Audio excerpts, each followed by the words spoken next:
that out. I put a lot of Celtic salt, and so good.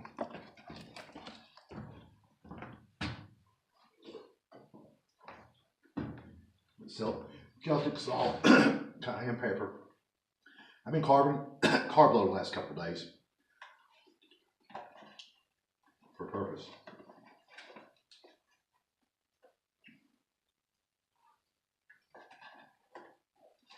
One of the biggest reasons, and I'm going to go back on keto when I get back on trail with my next few days.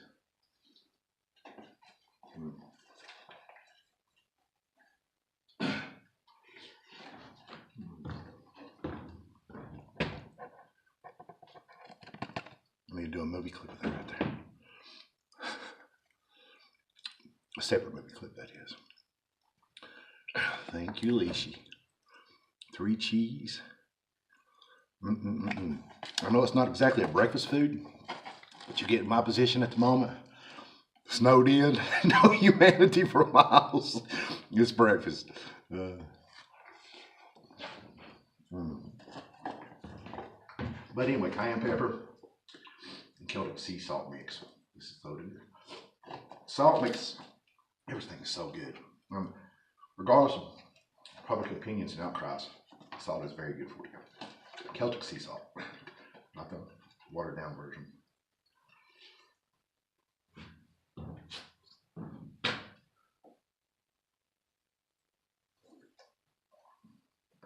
Another thing I like doing on trail, especially the last few days, I always leave like a day or two of food left. I used to detox fast a lot, so I can handle not eating for a few days if I have to. You know, that's my brother that. He's seen me do that working in extreme environments. And I like to soup anything I've got down on the stove. That extra water and the spices and stuff makes it feel, I don't care what it is. I don't care if it's beef stroganoff, the mac and cheese. I love the extra liquid. It just fills your stomach up so good and gives you a pleasant feeling, if that makes any sense. I know I'm getting sort of kind of super deep today, when you see me eat, but it's one of those weird things. I want you guys, I feel like Jan Michael Vincent without Airwolf. Up in his cabin. I grew up watching that. Airwolf rocked out. I'm laughing today, oddly enough. I'm laughing today. I've laughed a lot lately. Ever since I met Alicia, I totally fell in love with her. I mean, when she pulled up on that farm to get me, take me hiking again, and encouraging me, which I was going back on the trail anyway, eventually. But I was in like organic farm study mode. I wasn't going to leave anytime soon. I didn't care. I just had to get back on the trail for stuff like this right here. Do you guys blame me? I mean, do you really blame me? Look, this is the life, man. If you can do it. Not everybody can, and I know that. But when I get back to society, I'm going to work my butt off. And I'm going to study permaculture, organic farming, find some investors, and I'm going to go crazy big with it. Crazy big. And that helped me spark my other dreams without failing, because I ain't no mood to fail in those other dreams, which I haven't mentioned. It's private right now. But anyway, this is the life. This has really been it's been amazing. So yesterday, I took it full zero here because I was stuck. I knew the cold ice rain was coming, but this elevation, it came as snow. And I kept screenshotting, which I'll leave on this video. I kept screenshotting the storm front that came over me. And I don't know, there's something about being up in a cabin by yourself with snow flying and you having to heat it manually. And I spent half a day getting firewood, but it's softwood. All of it's pine that super burns fast. So there's no longevity to it. So last night I burned as much as I can to about 8, from about 12 years, 2 o'clock, 12. I burned a good 8 hours yesterday worth of wood. And then last night, I let the coals die down. I knew I was going to get up this morning for my big breakfast fire. And I know I was warm in my 3-season bear den.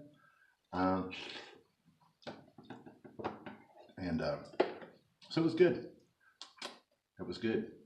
This kind of stuff right here makes my trip. It's the best shelter, although it's not a shelter, it's just a privately owned cabin open to hikers. You know, no fees. That's why I was sweeping up, taking care of the place. I just want to really leave places like this clean and cool, you know, leave no trace. As you can see, I'm a little hyper because my adrenaline's flowing through my veins because I don't know what to expect coming off this mountain. Freaking 6 inches of snow.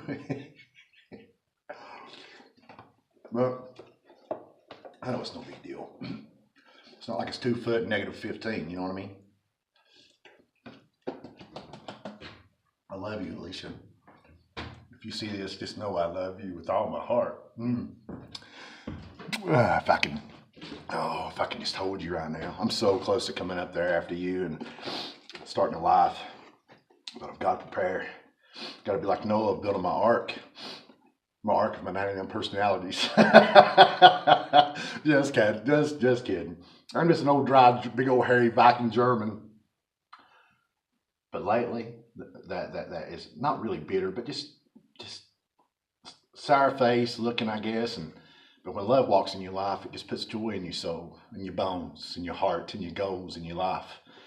And that's what's happened to me. You know, I feel good. I feel on fire. The furnaces in my heart is relit. I'd have never experienced this right here if I went south below Harper's and stayed down there. I would have never done it.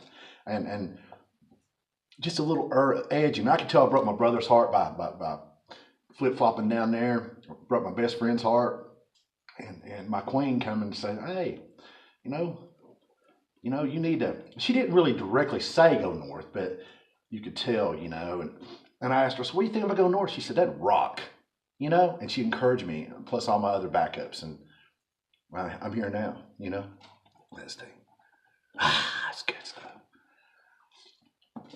But life's good, guys. Life's good.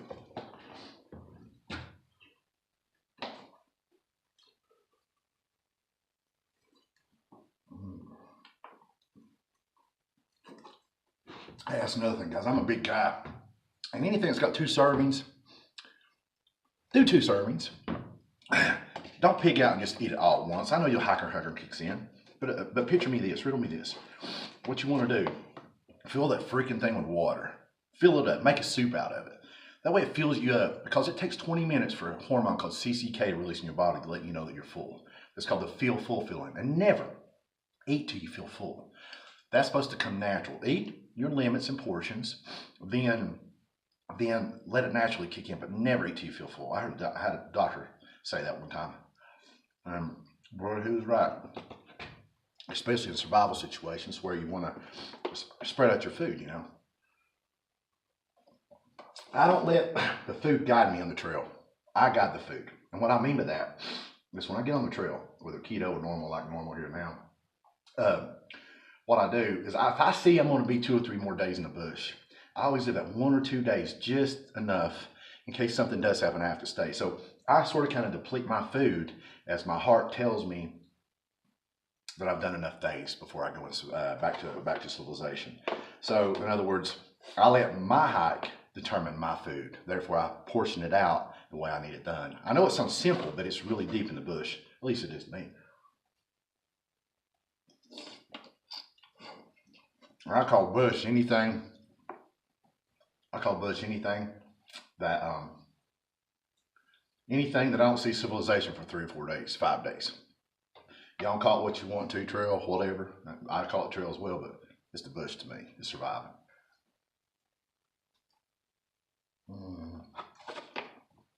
So good. Love you, Lishi. Thank you for my breakfast, baby. I could have bought 1,000 of these, but coming from you, no. All right, guys, let's break camp. Fire's out. My schedule, I gotta stay on schedule, as the Brits call it. Got to stay on schedule.